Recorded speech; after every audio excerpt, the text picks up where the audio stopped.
Bueno, vamos a continuar con esta parte que es un poquito más compleja porque vamos a hablar de nuevo de genes, de expresión, de polimorfismo, ¿sí?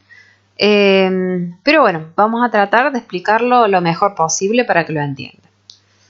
Bueno, acá pusimos esta frase que dice: los alelos de los genes del CMH presentes en cada individuo y su expresión, o sea que sean capaces de, digamos, expresarse y producir estas moléculas del CMH clase 1 y clase 2, es lo que determina la diversidad de péptidos antigénicos que puedan presentar, ¿sí? Entonces, individuos con diferentes alelos van a poder presentar diferentes tipos de péptidos.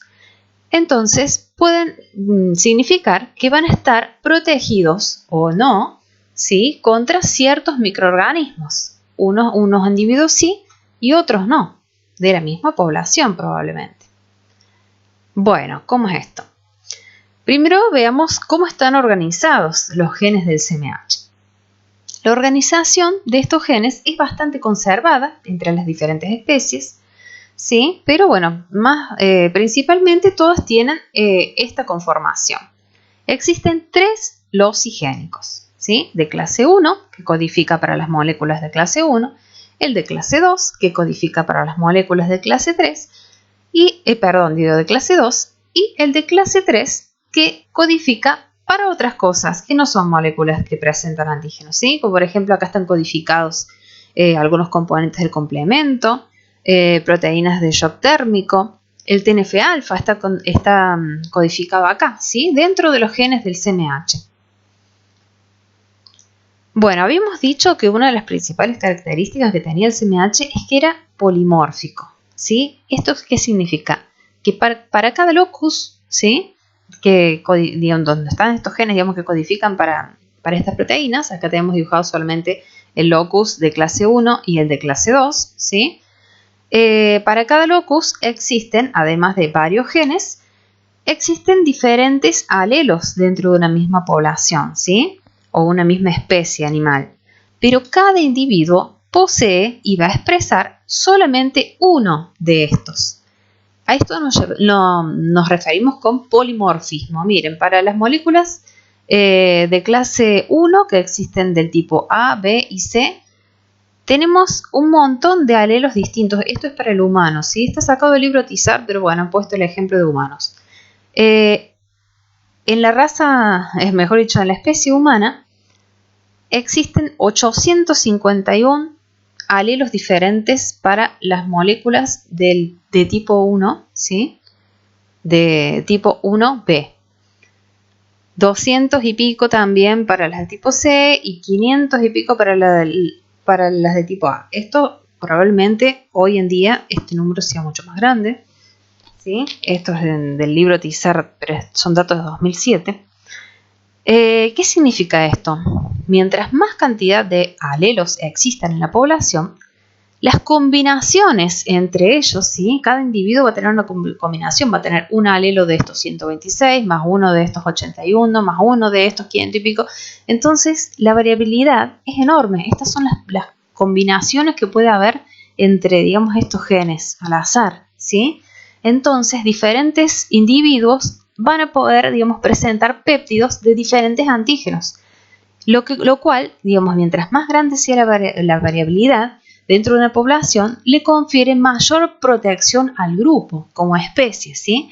Significa que si algún individuo no puede presentar antígenos de un determinado microorganismo, a lo mejor ese individuo no va a estar protegido, pero otro individuo sí, porque todos son diferentes. Entonces cada uno va a tener, digamos, la posibilidad de defenderse adecuadamente y generar una respuesta inmune contra diferentes antígenos, lo cual, digamos, protege a la especie en sí de la extinción.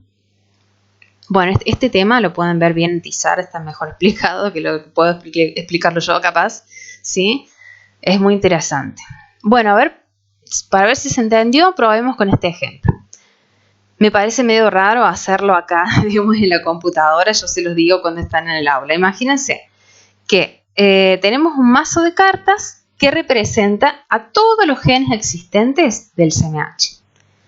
Cada palo es un locus y cada número es un alelo existente de este locus. Entonces tendremos así 4 loci, que van a ser corazones, espada, trébol y diamante, y 12 alelos en cada uno por mazo, ¿sí? Bueno, imagínense que tenemos así, ¿ven? Para cada uno de los palos vamos a tener 12 alelos, que son los 12 números. Imagínense ahora que yo tomo un mazo nuevo para cada alumno y le reparto una mano de 4 cartas a cada uno de los alumnos, ¿sí? Y después, entonces cada uno de estos, esta mano de 4 cartas representaría el halotipo de ese alumno, ¿sí? Por ejemplo, el alumno 1 tuvo este halotipo, o sea, esta combinación de cartas, una de cada palo. El alumno 2 tuvo una totalmente diferente. Y así cada uno. ¿Cuántos alumnos les parece que de los 250 que normalmente estamos en el aula tendrían la misma mano exacta de cartas? ¿Qué les parece esta probabilidad? ¿Será alta o baja? Que les toquen las 4 mismas cartas. Bajísima, ¿sí? Imagínense esto multiplicado por la cantidad de alelos diferentes que hay para cada gen en una población. Entonces ahí se dan cuenta por qué es tan difícil encontrar un individuo, un donante compatible cuando se va a hacer un trasplante de órganos, ¿sí? Porque todos tienen el CMH muy diferente. Entonces tiene que ser un pariente muy cercano para tener un CMH muy similar como para que no sea rechazado ese trasplante. Bueno, dijimos entonces que cada individuo tiene un cierto halotipo, representado por los alelos de los genes del CMH que le tocaron, digamos, a ese individuo. Pero a su vez, ese halotipo se divide en 2 haplotipos, porque habíamos dicho que el CMH se expresa de forma codominante, lo que significa que cada individuo va a expresar y va a tener en su genoma el CMH proveniente de la madre y del padre, ¿sí? Se expresan los dos, lo cual le va a dar más cantidad de moléculas del CMH distintos que puede expresar, ¿sí? Por ejemplo, el halotipo está formado por 2 conjuntos de CMH en realidad, por el de la madre y por el del padre, ¿sí? Cuando estos 2 individuos, madre y padre, se cruzan y tienen la progenie, se va a elegir uno de la madre y uno del padre y eso es lo que va a conformar el halotipo de este individuo, ¿sí? Y a cada uno de estos se lo llama haplotipo, a cada cadena. Vendría a ser, esto está en uno en cada cromosoma, ¿sí? Porque los animales y nosotros somos diploides, tenemos pares de cromosomas. Bueno, y cuando estos genes se expresen para dar las moléculas de clase 1 y de clase 2, van a ver que se van a expresar los dos. Entonces voy a tener más combinaciones de moléculas, ¿sí? En el caso de las de clase 1, se van a expresar las dos, ¿sí? Ven que acá las más claritas son, por ejemplo, las de la madre y estas son las del padre, ¿sí? Se expresan las dos. Y las moléculas de clase 2 se van a expresar las dos, ¿sí? Las oscuras y las claras. Y a su vez, como estas tienen 2 cadenas, se pueden hacer moléculas, digamos, que combinen una cadena de la madre y una del padre. Entonces, en las moléculas de clase 2 va a haber más variabilidad todavía. Bueno, ahora vamos a ver un poco sobre la función de estas moléculas.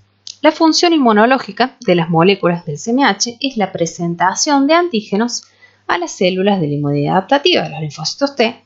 ¿Para qué? Para comenzar la respuesta adaptativa que después a la larga va a llevar a la producción de los anticuerpos por los linfocitos B, ¿sí? Ya vamos a ver más adelante que estos linfocitos T hay unos muy especiales que van a ir a ayudar al linfocito B a que se active y forme los anticuerpos. Una molécula extraña, un antígeno, ¿sí? Que no encaje en el surco de ninguna molécula de CMH de ese individuo, no va a poder estimular a la respuesta inmune adaptativa. Por lo tanto, si este antígeno es de un microorganismo que produce una patología que sea muy grave, ¿sí? Este individuo no va a estar protegido, probablemente muera de una infección, ¿sí? Bueno, esto también se llama restricción por CMH, ¿sí? la afinidad entre la molécula del CMH y el péptido antigénico que se va a encajar, se da por ciertas regiones de contacto que ya nombramos en el surco y en el péptido, que se llaman regiones de anclaje, que deben ser compatibles, ¿sí? La restricción por CMH se da de acuerdo al alelo del gen que posee el individuo para codificar la molécula. Cada alelo se une a una serie diferente de péptidos antigénicos, ¿sí? Esto era más o menos lo que veníamos hablando y por qué ciertos individuos pueden estar protegidos frente a un microorganismo y otros no, porque no van a poder encajar, digamos, ninguno de los péptidos que deriven de ese microorganismo va a encajar en las moléculas del CMH. Bueno, siendo esto así, los individuos que sean heterocigotas, ¿sí?, con dos tipos de moléculas diferentes codificados en cada locus, tendrán una ventaja con respecto a los que son homocigotas, ya que podrán tener más variabilidad y presentar mayor cantidad de antígenos, ¿sí? Eso era lo que estábamos viendo recién cuando decimos se expresa la madre y la del padre. Acá, por ejemplo, este individuo heterocigota posee un halotipo donde en ambas cadenas es diferente, o sea, el del padre era diferente del de la madre. Entonces este individuo pudo hacer mucha más variabilidad de moléculas. Por ejemplo, acá el CMH de tipo 1 son estas, que tienen 3 genes. En cambio, este que tenía los dos padres puede ser a lo mejor, por ejemplo, esas cepas de ratones endogámicas, ¿sí?, que madre y padre tenían el mismo CMH. Entonces, ¿cuántas puede hacer? 3 nomás, la mitad que el heterocigota. En una población normal, la mayoría de los individuos son heterocigotas, ¿sí? Bueno, igualmente, la unión del péptido antigénico al surco de la molécula no es muy específica. No es nada que ver a los antígenos con los anticuerpos, ¿sí?, a esa especificidad. Cada molécula del CMH, en este caso, puede unir entre 1000 a 2500 péptidos diferentes, ¿sí? Mientras coincidan esas regiones de anclaje, el resto de la estructura del péptido no importa, ¿sí? Entonces, una misma molécula puede unir hasta 2500 péptidos distintos. Bueno, acá tenemos un gráfico donde nos muestra que a medida que aumenta la cantidad de número de genes del CMH, ¿sí?, ¿esto a qué se debe? Diferentes especies poseen diferente cantidad de genes en su CMH, ¿sí? Se vio con las especies que tienen más cantidad de genes, ¿sí?, o también puede ser mayor cantidad de alelos en el caso de los humanos y los primates, ¿sí? No es que haya tanta cantidad diferente de genes, sino que hay más alelos en realidad en la población. Aumenta el riesgo de tener una reacción, una reacción autoinmune. Mientras que, bueno, o sea, la susceptibilidad a la infección disminuye porque van a poder presentar un montón de diferentes péptidos provenientes de diferentes antígenos y va a generar respuesta inmune adaptativa contra un montón de microorganismos, por lo cual va a estar mucho más protegido que los animales que tienen menos cantidad de genes. Pero ¿qué pasa? También van a ser mucho más susceptibles a la autoinmunidad, porque al tener tantas moléculas de CMH diferentes, ¿sí?, tanta variabilidad, algunas de esas moléculas van a encajar también antígenos propios, ¿sí? Entonces van a poder dar una enfermedad autoinmune. Entonces el número óptimo de moléculas del CMH representa el equilibrio entre la necesidad de responder al mayor número posible de antígenos microbianos y la necesidad de evitar la respuesta autoinmune. Bueno, con respecto a los animales, ¿sí?, se ha visto que hay muchas enfermedades en animales que han sido asociadas a ciertos haplotipos del CMH.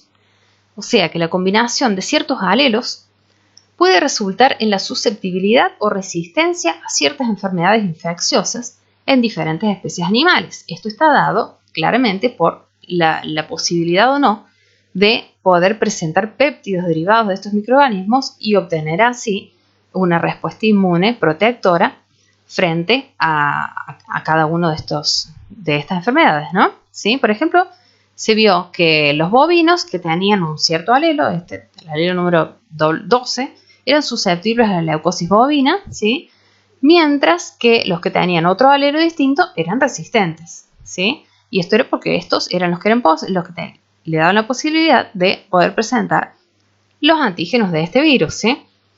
Y en este otro no, se ve que en esta molécula no encajaban los antígenos de este virus. Y así con otras enfermedades como la mastitis, en los equinos el desarrollo de tumores sarcoides, la uveitis, ¿sí? En el libro Tizar tienen un montón de ejemplos. Si quieren los pueden leer de ahí, les van a resultar interesantes y útiles capaz, ¿sí? Bueno. Y estas son otras, digamos, curiosidades sobre el CMH que me parecieron interesantes. En los animales sociales, como los seres humanos y los ratones, poseen un polimorfismo del CMH muy extenso para estar más protegidos, ya que su estructura social promueve el rápido contagio y la diseminación de patógenos microbianos, ¿sí? Todos sabemos que los ratones y otros animales viven así, digamos, muy encimados unos con otros, en colonias grandes. Entonces, los animales que tienen, digamos, esta estructura social tienen un CMH muy polimórfico para poder presentar la mayor cantidad de antígenos y estar protegidos contra todo, ¿sí? En cambio, los animales solitarios, las especies como las ballenas, los alces, los leones, poseen mucho menos polimorfismo en su CMH. El guepardo tiene un polimorfismo mínimo y es altamente susceptible a la peritonitis infecciosa felina, que es una enfermedad que para ellos en un 60% es mortal, mientras que para los gatos domésticos no llega ni al 10%. Bueno, otra cosa interesante es que las moléculas del CMH pueden ayudar a los animales a elegir la mejor pareja, obteniendo información sobre el sexo, el estatus y su individualidad mediante la unión de moléculas presentes en la orina a sus moléculas del CMH, a través de un órgano que se llama el órgano vomero nasal.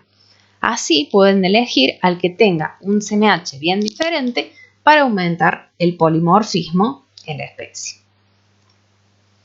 Y bueno, hasta acá llegamos con este tema. Y si le quedaron dudas, pueden ver este video que está muy bien explicado. Sí, es de otro profe de otra universidad, pero está en internet disponible y está bastante bien explicado. Cualquier consulta nos pueden preguntar por el CIAL, por el Instagram. Y este tema lo pueden leer del libro Tizar, que está muy explicado, y también del libro Feinberg.